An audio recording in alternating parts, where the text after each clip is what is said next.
वरिष्ठ अधिकाऱ्यांचे स्पष्ट आदेश असतानाही महसूल अधिकारी काम करण्यास टाळाटाळ करत असल्याचा आरोप करत आता या प्रकरणात थेट उपोषणाचा इशारा देण्यात आला आहे। गंगापूर तालुक्यातील वरखेड येथील जमीन फेरफार प्रकरणात गट क्रमांक 101 मधील शेतजमिनीच्या फेरफार नोंदीसाठी उपविभागीय अधिकारी यांनी स्पष्ट आदेश दिले होते। मात्र संबंधित तलाठी यांनी आदेशाची अंमलबजावणी करत नसल्याचा आरोप तक्रारदारांनी केला असून त्यांच्या म्हणण्यानुसार सर्व कागदपत्रे सादर करूनही त्यांना वारंवार कार्यालयाच्या चकरा माराव्या लागत आहेत। कधी कागदपत्र अपूर्ण असल्याचे कारण तर कधी आदेश चुकीचा असल्याचे सांगत काम टाळले जात असल्याचा आरोप तक्रारदाराकडून करण्यात आला आहे।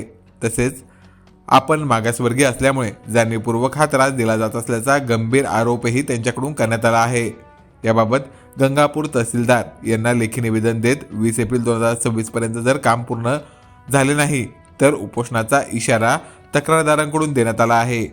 काय सांगाल किती तारखेला आपण उपोषणात बसणार आहात? आम्ही 21 तारखेला उपोषणाला बसत आहे, पण मग तलाठीने आमचे सातबाऱ्याला ऑनलाईन नाव वगैरे लावून द्यावं. हो, आमची हीच इच्छा आहे फक्त. आणि त्याला काम नाही केलं. हा, शिस्तभंगाची असं कारवाई व्हायला पाहिजे. उपोषणात कशाबाबत बसतात? सर आम्ही बऱ्याच दिवसापासून हे पाहिलं SDMचा निकाल लागला, त्याच्यानंतर तहसीलची 2 वर्ष सुनावणी झाली.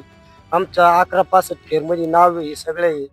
आमच्या समोरच्या प्रतिवादीने आम्ही सलफनामा केला, तरी देखील आम्हाला हे तहसीलदार आपल्या तलाठी ही नोंद घ्यायना.